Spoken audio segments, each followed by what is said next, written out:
Cochabamba. Democracia 920 AM y Democracia TV para todo el mundo.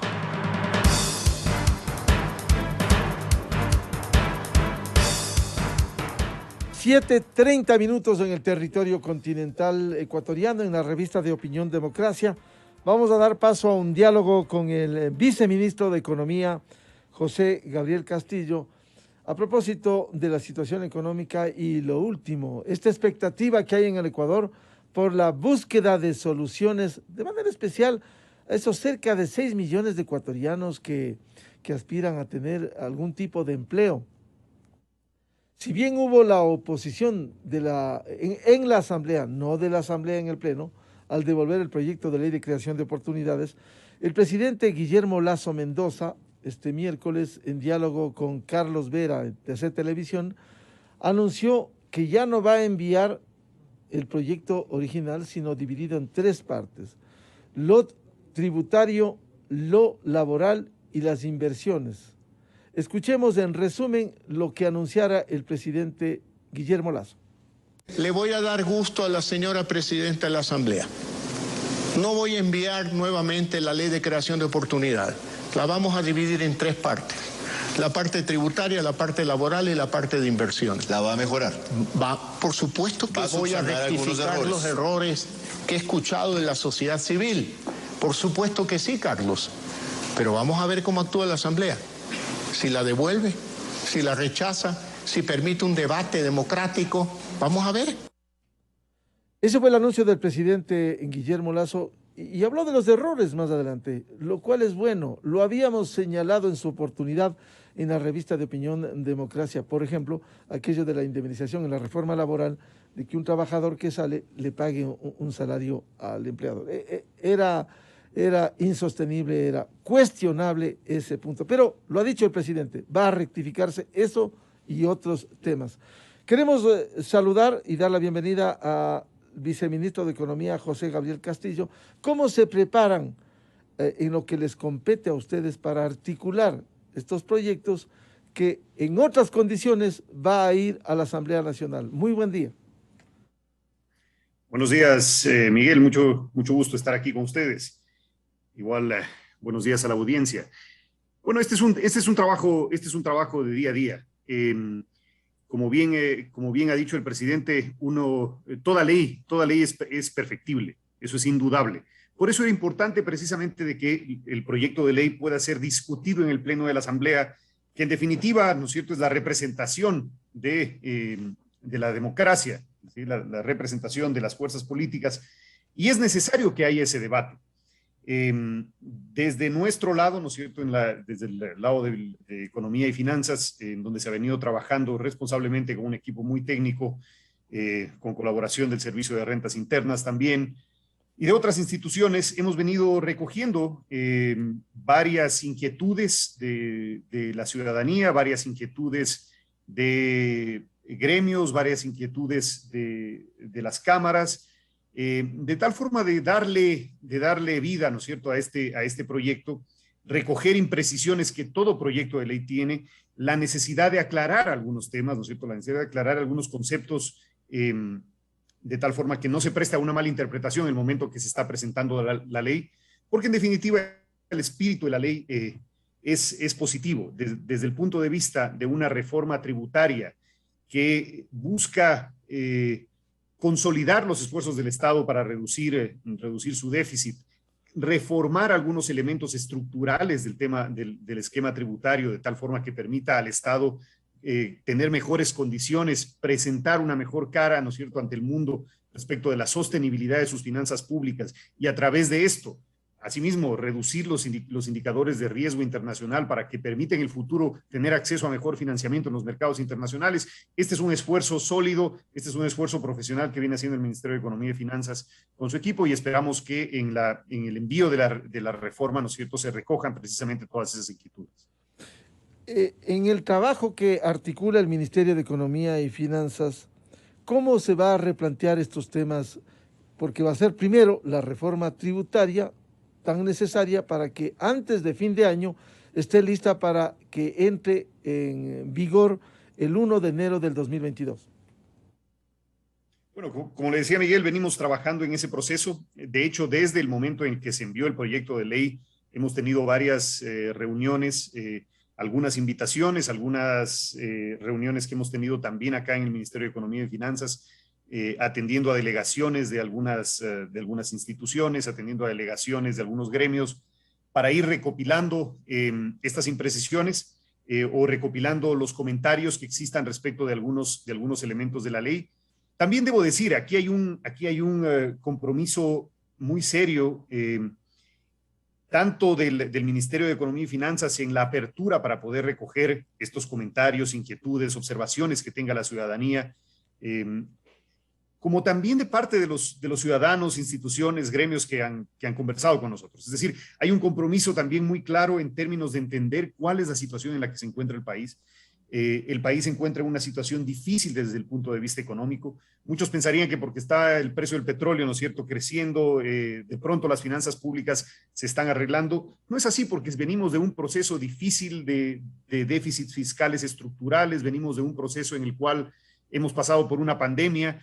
El presidente decía ayer alrededor de 900 millones, ¿no es cierto?, se invirtieron, porque es una inversión, en definitiva, en todo el proceso de vacunas que nos ha permitido precisamente hoy tener un proceso de reactivación. Y las finanzas públicas necesitan ese respiro. Y dentro de las conversaciones que hemos tenido ha sido muy grato transmitir y, digamos, observar de parte de la ciudadanía, de las instituciones, de quienes nos han visitado y con quienes hemos podido conversar también la comprensión de estos problemas y, por lo tanto, el compromiso que están planteando en términos de, inclusive en las alternativas que se pueden plantear, cómo son alternativas que permiten, por un lado, a su estructura económica, ¿no es cierto?, reducir distorsiones que puedan generarse en la ley, pero simultáneamente un compromiso muy claro de cuál es la contribución que se tiene que hacer dentro de este proceso, dentro de este proceso de reforma, para poder contribuir a la reducción de los déficits y digamos, a la reestructuración de nuestros indicadores económicos.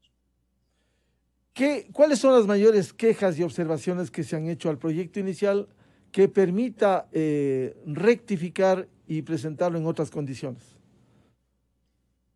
No hay mayores quejas. Debo decir, más bien hay puntualizaciones, hay inquietudes respecto de cómo se puede interpretar el ámbito de la ley. Por ejemplo, por decir algo, ¿no es cierto? Si estamos hablando de bebidas no azucaradas, ¿qué tipo de bebidas azucaradas están incluidas en este elemento? ¿No? Por dar un ejemplo. Inquietudes desde ese punto de vista, es decir, tratar de ir afinando la ley de tal forma que corresponda primero a su espíritu, que no se preste a una mala interpretación posterior, porque una vez que la ley está en vigencia, ¿no es cierto?, las instituciones evidentemente tienen la obligación de hacerla cumplir y por lo tanto en ese cumplimiento pueden haber algunas inquietudes y malas interpretaciones, ¿no? Mucho ha sido un trabajo de ir afinando los términos en los cuales se está planteando la ley. También ha habido un esfuerzo importante en aclarar algunos términos, en aclarar algunas definiciones dentro del proyecto. Ha habido mucha inquietud, por ejemplo, respecto del tema de deducciones y cómo se interpretan las deducciones, si son un crédito tributario, que no se confunda con el crédito tributario general, sino con el crédito tributario que hace referencia precisamente a los gastos personales y no el crédito tributario que se genera de la actividad económica, ese tipo de elementos. Algunas cosas pueden ser muy técnicas, pero definitivamente los usuarios y los beneficiarios y también los afectados dentro de un proceso de reforma evidentemente tienen un interés en tener claridad en estos términos para poder establecer un horizonte adecuado dentro de su negocio, ¿no? Señor viceministro, ¿cómo se va a precisar algo que también generó, por falta de conocimiento especialmente, el tema del aumento en el pago del impuesto a la renta de $2,000 en adelante? ¿Cómo se va a estructurar a fin de explicarle bien al país que esto va a afectar solo al 4% de quienes pagan el impuesto? Bueno, esto, debo decirlo, Miguel, esto no es un problema de interpretación del proyecto de reforma. Esto es lamentablemente parte de la narrativa política que acompaña a todo proyecto. Se ha hablado mucho de que este proyecto afecta a la clase media, no es así. Hemos hecho desde el punto de vista técnico todos los análisis para asegurarnos de que las personas que van a ser afectadas dentro del proyecto de reforma no sean precisamente personas de la clase media, no sean los trabajadores, no sea la gran mayoría de la población económicamente activa. De hecho, como usted bien dice, alrededor del 3.4% de la población económicamente activa, en base a las estimaciones que hacemos utilizando información administrativa. Esta es otra claridad. Lamentablemente, y esto yo lo entiendo, yo he sido analista económico desde fuera, cuando uno está fuera, digamos, de estas oficinas, no cuenta necesariamente con toda la información para poder hacer estos análisis de una manera consistente, por obvias razones, ¿no es cierto? Hay información que tiene su, digamos, que en la que hay precaución de que no sea información pública, por ejemplo, la información del Servicio de Rentas Internas. Recopilando toda esta información y haciendo todos los ejercicios necesarios, nos hemos asegurado de que esta reforma le afecte a una minoría que además está en capacidad de poder aportar al país dentro de este proyecto, a una minoría que probablemente ha sido beneficiaria por la estructura de su negocio, por sus actividades dentro del proceso de pandemia. 3,4% de la población económicamente activa es la que va a tener alguna suerte de impacto dentro de esta reforma. Ahora, ha habido mucho debate, mucha confusión respecto de cómo interpretar esto. También ha habido, inclusive, debo decirlo, de algunos analistas, una interpretación antojadiza del tipo de información, sobreestimando las deducciones que realmente hacen los usuarios, cogiendo el techo máximo de las deducciones, asumiendo que una persona, ¿no es cierto?, que tiene que gana $2,000 mensuales, se deduce el techo máximo ¿no es cierto?, que tiene en este momento con gastos personales y calculando el impuesto, porque evidentemente ahí el impuesto es cero. Entonces, dentro de la reforma se infla el impuesto artificialmente, ¿no es cierto? Ahí hay un ejercicio que debo decir es más bien una narrativa política antojadiza respecto de este proyecto. Nosotros hemos utilizado datos administrativos para hacer este análisis y estamos completamente convencidos de que el impacto va a caer precisamente en una minoría y en una minoría que está en capacidad de contribuir con su país para mejorar nuestros indicadores. Por lo que usted dice, señor viceministro, por ello la reducción del techo de la reducción, que en este momento está en alrededor de 14,000, la reducción en esos niveles. Bueno, ahí hay, por ejemplo, un elemento, y yo entiendo que la ciudadanía, todos tengamos confusión respecto a este tema. Se eliminan las deducciones dentro del proyecto, ¿sí? Pero se eliminan las deducciones porque técnicamente lo que estamos haciendo en este momento es cambiando lo que se llama la conciliación tributaria, es decir, cambiando la forma en la cual se calcula el impuesto a pagar.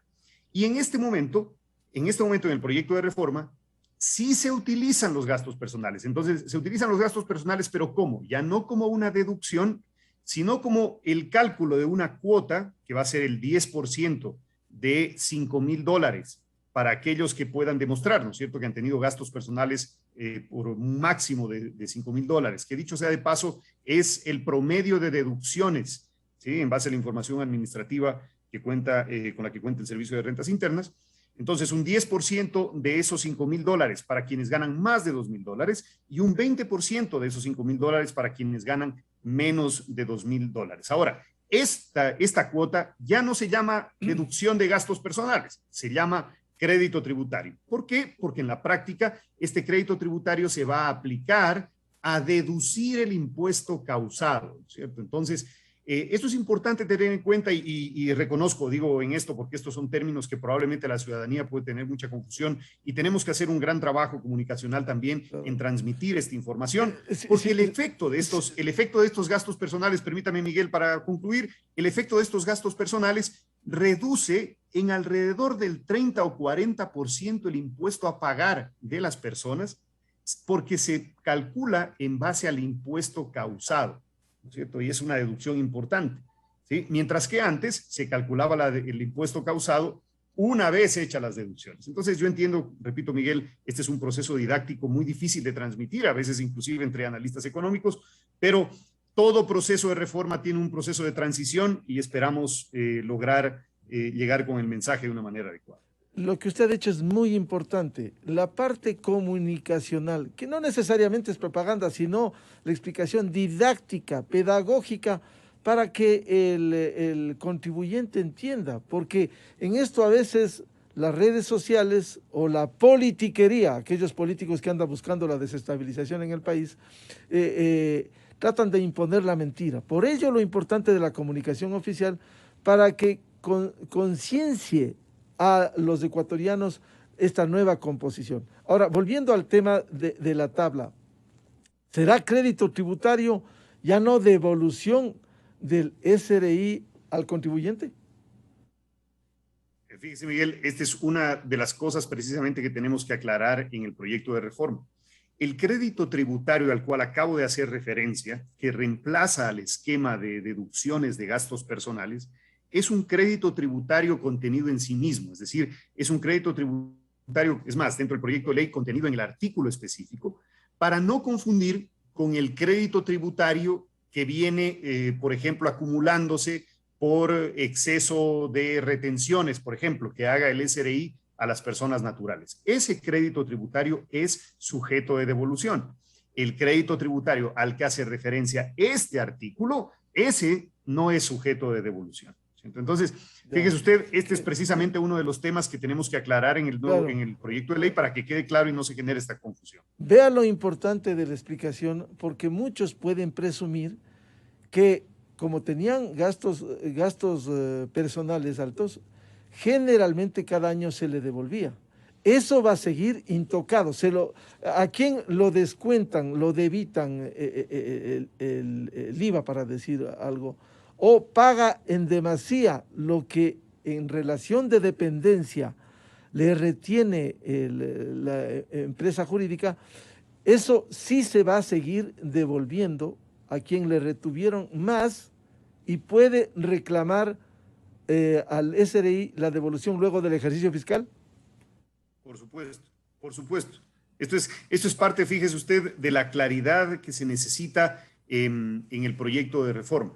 El proyecto de reformas, contrario a lo que digamos, quiero decir en el mejor de los casos, con ingenuidad a veces interpreta, no es un proyecto fiscalista, es un proyecto que busca contribuir a la reducción del déficit fiscal en el país, contribuir a los indicadores. Es más, a través de eso, y esto es la parte importante que a veces perdemos de vista, a través de hacer estos cambios, es que precisamente el Estado puede también continuar cumpliendo su rol fundamental, que además, después de la pandemia, ¿no es cierto?, ha involucrado algunos ejercicios presupuestarios extraordinarios para poder atender a muchos de los programas sociales que han tenido que ampliarse por obvias razones. El Estado está cumpliendo responsablemente con ese rol. Y repito, no es un proyecto fiscalista, la intención no es eliminar, ¿no es cierto?, algunos de estos beneficios tributarios que son razonables. Si un contribuyente paga de más o se le retiene de más, ¿no es cierto?, una vez que se hace al final del año la conciliación tributaria, el crédito tributario que se genera a través de eso, ¿no es cierto?, continúa en el proceso natural como hasta ahora de devolución dentro de los plazos que establece la Ley de Régimen Tributario Interno. Lo que cambia, repito, es solamente ese crédito tributario que se genera a través de esta cuota dentro del artículo de la ley que reemplaza a esta deducción de los gastos personales. En ese esquema, el proyecto toca algo a quienes, porque tengo mensajes, quienes son de la tercera edad y que se pudieran ver afectados o no. No hay ningún elemento dentro del proyecto de reforma que afecte a los jubilados, directamente ninguno. Es más, recordemos que el cálculo, ¿no es cierto?, del ingreso que se hace a través de este proyecto de reforma continúa siendo el mismo cálculo del ingreso anterior, en donde se toma en cuenta las deducciones de los décimos, las deducciones de las contribuciones al Instituto Ecuatoriano de Seguridad Social. Es decir, repito, ahí sobre estos elementos hay más bien mucha información que se difunde. Lamentablemente las redes sociales, y debo decirlo porque yo también, digamos, con personas de la tercera edad que conozco, que que forman parte de mi entorno, ¿no es cierto? Me pasa más o menos lo mismo. Tengo que responder preguntas del tipo de que se va a reducir todos los pagos que se hace a los jubilados, se va a reducir a la mitad, y por ahí un mensaje que lo hacían viral en redes sociales. Nada de esto es cierto, Miguel. Hay que tener la sensatez necesaria dentro de este proyecto para buscar información oficial a través de los canales oficiales. En cuanto al crédito tributario, que usted hizo una muy buena diferencia entre la devolución a quien le cobran más impuestos y este crédito tributario que no se devuelve, ¿cuáles son las grandes diferencias que hay? Las grandes diferencias en términos de magnitud dependen, ¿no es cierto?, del negocio.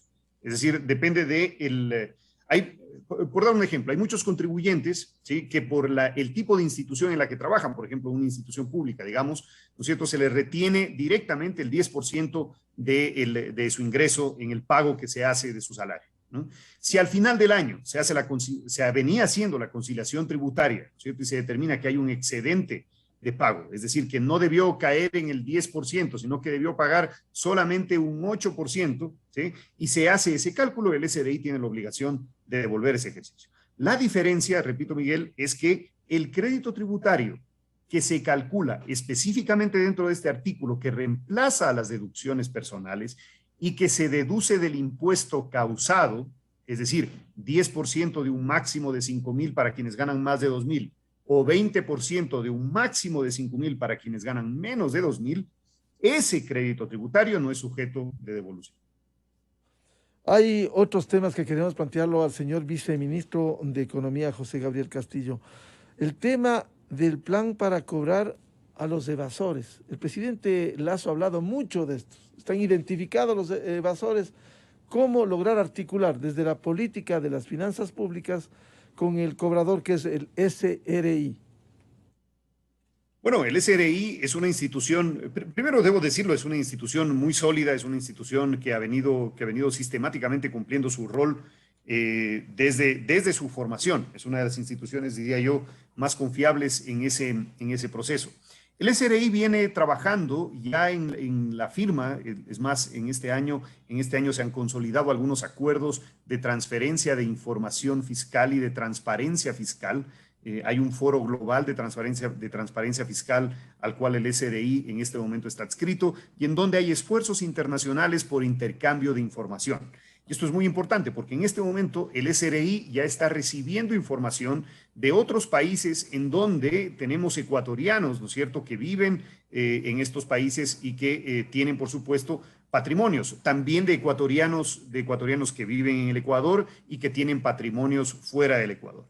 Ese intercambio de información para efectos de esta reforma, ¿no es cierto?, va a permitir precisamente hacer la determinación adecuada de cuál va a ser la contribución temporal, debo decir, así es como está planteado en el proyecto de ley, la contribución temporal por un máximo de 2 años para personas naturales que se haga sobre el patrimonio. Entonces, aquí hay un elemento, y yo entiendo las inquietudes que están generando, pero otra vez, hemos hecho la revisión en base a la información disponible, ¿no es cierto?, de cuántos son los ecuatorianos afectados dentro de este proceso.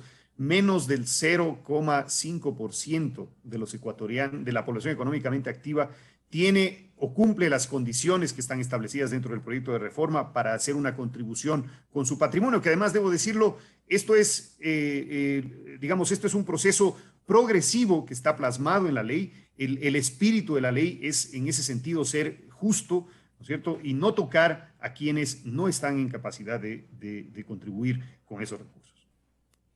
En cuanto al gasto público, ¿va a ser parte algo del proyecto?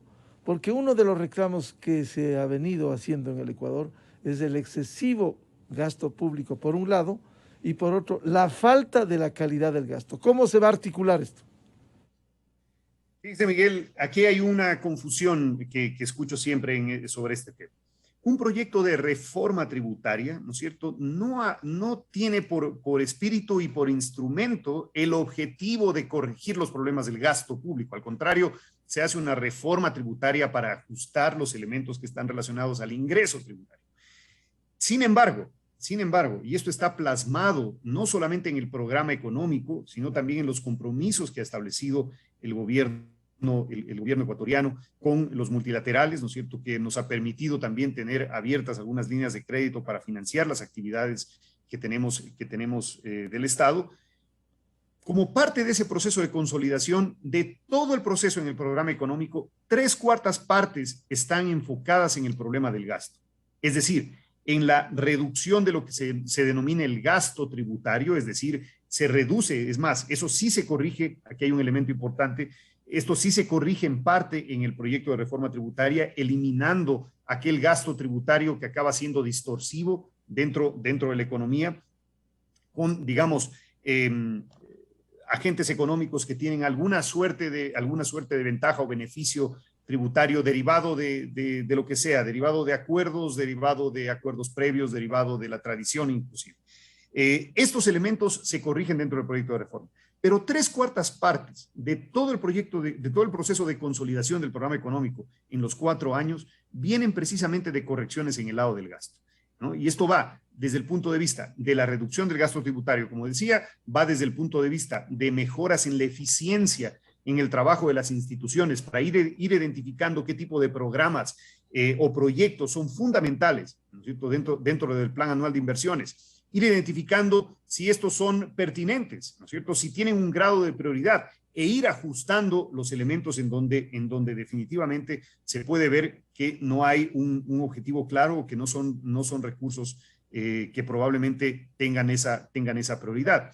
Asimismo, hay un gran esfuerzo dentro de este proceso que se viene trabajando también con el apoyo de algunos multilaterales en términos de la identificación de mejores prácticas en los temas de compras públicas. El CERCOP, el Servicio de Compras Públicas, viene haciendo un trabajo muy serio, muy sistemático en términos de identificar estos esquemas, identificar algunos elementos de lo que se denomina el beneficiario final dentro de los procesos de compras públicas, para, a través de estos esfuerzos, ¿no es cierto?, contribuir a ese proceso de consolidación.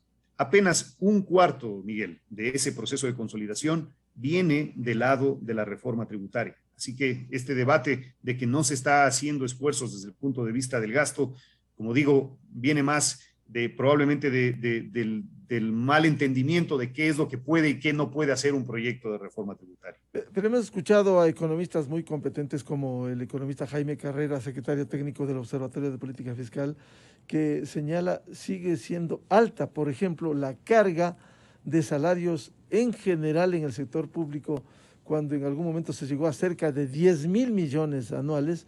Se ha reducido, es indudable, pero sigue siendo una carga alta por el componente de la burocracia ecuatoriana. En toda institución, y esto debo decirlo, en toda institución, no solamente del gobierno central, sino en toda institución de lo que se denomina el sector público no financiero, ¿no es cierto?, que incluye las empresas públicas, que incluye otras instituciones del Estado, es posible identificar espacios de eficiencia, ¿no es cierto?, que deben ser promovidos a través de una reestructuración institucional. Esto es un proceso que se viene haciendo actualmente con la ayuda también del Ministerio de Trabajo, ¿no? De tal forma de ir identificando precisamente que haya una coherencia entre los roles que están establecidos, entre las funciones que cumplen estos funcionarios, ¿no es cierto?, y entre los perfiles inclusive, porque esto también sucede, ¿no es cierto? En el Estado no es difícil encontrar algunos espacios en donde tienen una responsabilidad alta, pero el perfil no corresponde a esa responsabilidad. Entonces, estos elementos son elementos distorsivos. Yo coincido con Jaime, que además siempre lo leo. Es una de las pocas personas que probablemente entiende bien el problema fiscal y lo ha venido expresando sistemáticamente. Es cierto, es decir, es posible todavía identificar espacios de eficiencia en términos inclusive del recurso humano.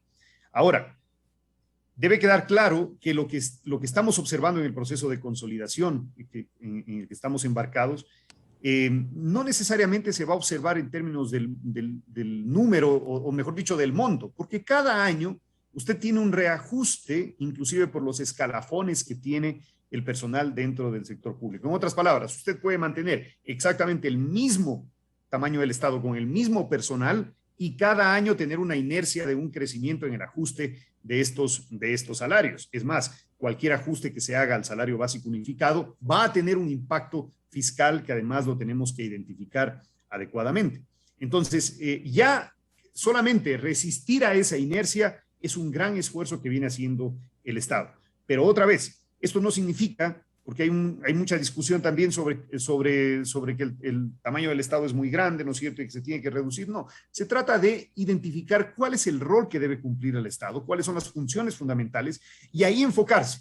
Pero definitivamente coincido, es decir, en todas las instituciones del Estado, no solamente el gobierno central, sino particularmente de las demás instituciones del sector público no financiero, siempre es posible identificar espacios de eficiencia a través de procesos de reestructuración que se los está promoviendo. Quisiera aprovechar este diálogo con el señor viceministro de Economía, José Gabriel Castillo, de otro tema que también parte de la política pública, como es la renegociación de la deuda, que en los últimos tiempos ha sido positiva, hay que decirlo, y que el presidente Guillermo Lasso se refirió este miércoles en entrevista con Carlos Vera en TC Televisión. Tenemos la deuda externa, digamos, con el mercado internacional. Fue renegociada. No tengo nada que pagar en el periodo de mi gobierno, solamente intereses que fueron reducidos. Segundo, la deuda con los organismos multilaterales, concretamente con el Fondo Monetario, a 10 años plazo, con 3 o 4 años de gracia, baja tasa de interés. Con China, ya he planteado la renegociación. Primero el embajador y luego en mi conversación personal con el presidente Xi Jinping. Y está en proceso la renegociación. ¿Está en proceso? Sí, pero claro. Bien, ¿cómo se va a avanzar en este tema que es muy importante, señor viceministro? Bueno, se viene trabajando ya desde hace algún tiempo. Con los organismos multilaterales en un proceso armónico de reestructuración, ¿no es cierto?, de la deuda. Fíjese usted, como manifiesta el presidente, el proceso de reestructuración de la deuda que se generó en el año 2000 como resultado de la pandemia, proceso de reestructuración de alrededor de 15.000 millones de dólares. Entonces, este proceso es sin precedentes, uno de los procesos, diría yo, más exitosos, independientemente de que hay muchas discusiones de muchos detalles de ese proceso. Ha permitido, como dice efectivamente el presidente, alivianar el peso de esa deuda, ¿no es cierto?, en estos años de gobierno. Este espacio de respiro, precisamente tenemos que aprovecharlo en ese proceso de reestructuración. Ahora, mucha de la deuda que en este momento se está generando a través de los organismos multilaterales es una deuda a largo plazo, con plazos amplios, que tiene además componentes de asistencia técnica en temas que las instituciones beneficiarias o digamos promotoras de algunos de estos créditos, ¿no es cierto?, pueden echar mano. Esto es muy importante, y a bajas tasas de interés. Entonces, eso definitivamente es un proceso que ya permite tener un mejor horizonte. Respecto de la deuda con China en particular, como ha dicho el presidente, ese es un proceso que se tiene que hacer también de una manera ordenada, con un acompañamiento diplomático, puesto que en el caso de China, ¿no es cierto?, el problema no es solamente la deuda, sino que detrás de todos estos procesos, pues hay algunos contratos preestablecidos, hay temas con empresas chinas. Entonces se necesita identificar estrategias adecuadas para poder promover ese proceso de reestructuración. Bien, queremos agradecer al señor viceministro de Economía, José Gabriel Castillo, por atender esta entrevista y despejar algunas inquietudes. Quizás la modesta recomendación es: hay que mejorar la comunicación para enraizar en la población, en los contribuyentes, para que entiendan bien y que no sea las redes sociales, la politiquería, los que están detrás buscando el caos en el Ecuador, los que impongan las mentiras cuando otra es la realidad y la propuesta que va a ir a la Asamblea Nacional. Muchas gracias, señor viceministro. De acuerdo. Muchas gracias, Miguel, por esta entrevista, y estoy seguro que con la colaboración responsable de los medios de comunicación podremos continuar en esa tarea. Claro, es nuestra obligación, pero ustedes tienen la palabra para llevar la comunicación. E insisto, no se trata esto de propaganda, sino de comunicar bien al Ecuador. Muchas gracias, señor viceministro. Muchas gracias, Miguel. Buen día. Muy amable. 8:05 en el territorio continental ecuatoriano, en la revista de Opinión Democracia. Vamos a una pausa publicitaria y luego tenemos previsto un diálogo sobre la renovación parcial de la Corte Constitucional. 3 invitados: el ex procurador general del Estado, doctor Gustavo Medina, el doctor Medardo Leas, expresidente del TCE y jurista, y el doctor Emilio Suárez, constitucionalista. Miguel Rivadeneira en la revista de Opinión Democracia. Inicio de espacio promocional y publicitario. ¿Sabías que con el plan Pichincha Miles de Tarjetas Banco Pichincha, tus compras acumulan millas que valen más? Sí, acumulas cuando compras ropa, zapatos, pagas el colegio de tus hijos o una bicicleta, incluso si pagas al médico. También acumulas cuando pagas las medicinas, compras muebles y decoración para la casa, si compras tecnología o lo que necesites. Y todas estas